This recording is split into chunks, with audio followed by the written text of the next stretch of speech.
I'm in Kedron, one of Brisbane's northern suburbs, and it's home to Mount Alvernia College, a Catholic secondary girls' school founded in 1956.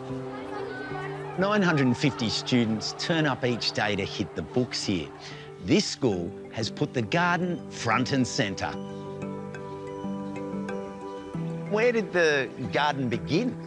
Began in 2014 as part of an overall refurbishment of the college.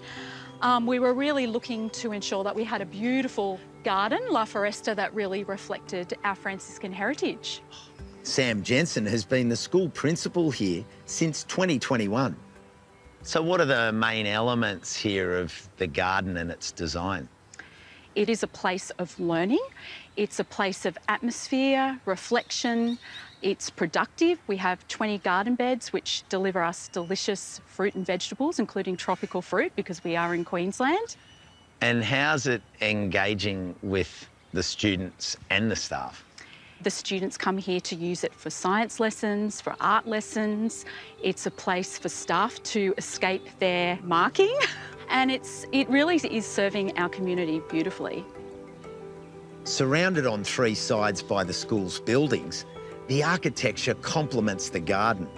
Curved archways, limed-washed walls, sandstone paths and olive groves feel more like you're in a Tuscan monastery than suburban Brisbane. What was your initial outlook for the garden? I really decided then and there that we didn't need a college gardener, we needed a curator of gardens. Garden curator David Pratt landed that role in 2022. What does your role entail here in the garden? Look, it goes all the way from the most basics of gardening through to communication, engagement with the students, and essentially managing the biggest classroom in the school. Any one time there might be 2, 3, 4, 5 classes all doing disparate activities. There might be art classes, hospitality classes, science classes, all interacting with the garden, learning, enjoying.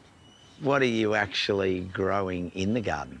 Good old basil, parsley, dill, coriander, spring onions, tomatoes, all the peas, beans as well, and citrus. Lots of citrus, lots of cauliflower. We've got broccoli.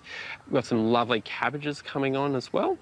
We're sticking to a lot of staples. Kids are familiar with them. We want them to engage with them easily. They get used all the time, whether it be in La Cucina, our cafe, or with the food tech rooms. And some cauliflower for you, and tomatoes underneath. Thank you. So how do you go about engaging the girls with the garden space? It's their garden, and they take ownership. Students can participate in everything from plant propagation to planting out the garden and daily maintenance with David. What are some of the jobs that you do when you come out?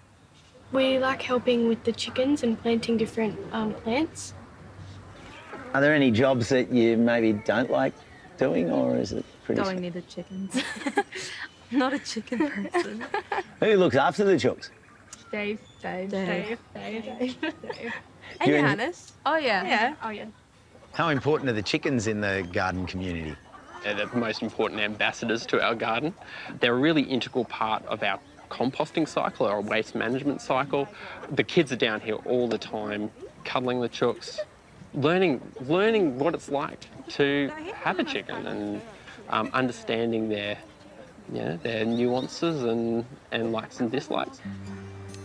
Classes in hospitality and food tech take a deeper level of interaction with the garden.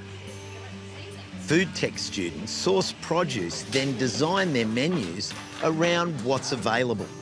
What are some of the main things you like using from the garden? The lemons, definitely. Yeah, they're good, really good seasonal-wise. So. What's the garden taught you? It's taught me how to be calm in a situation, and sometimes, like, if I'm anxious, I will, like, pretend the garden's around me and stuff. You know, it's, like, just nice to have that, like, centre in the school. This is the lungs of the school.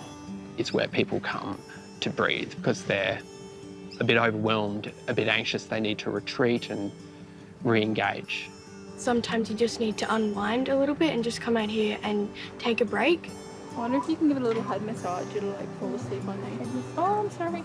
I think it's just good to get out of the classroom setting, just enjoy a bit of sun and actually focus in a different environment. The school also runs a community giveaway program called Grow It Forward. Yeah, certainly. They're a gift from the garden. We'll grow it forward. Veggie seedlings and produce grown in the garden are given away by the students out the front of the school. Hi girls, do you want anything from Grow It Forward? And it's an opportunity for us to share with our community the wonderful produce that comes from the garden. Schools are faced with lots of choices about what to spend the precious money on. So it was a choice to invest in a beautiful space like this, which operates both educationally as an outdoor learning classroom, but similarly as a place of wellbeing and contemplation and really, good mental health. School is like a second home to me, and I think the garden, it's the first thing you see when you walk into the gates. You know, everyone feels a sense of home, and they love Mount A so much because of the garden and because of how it makes you feel.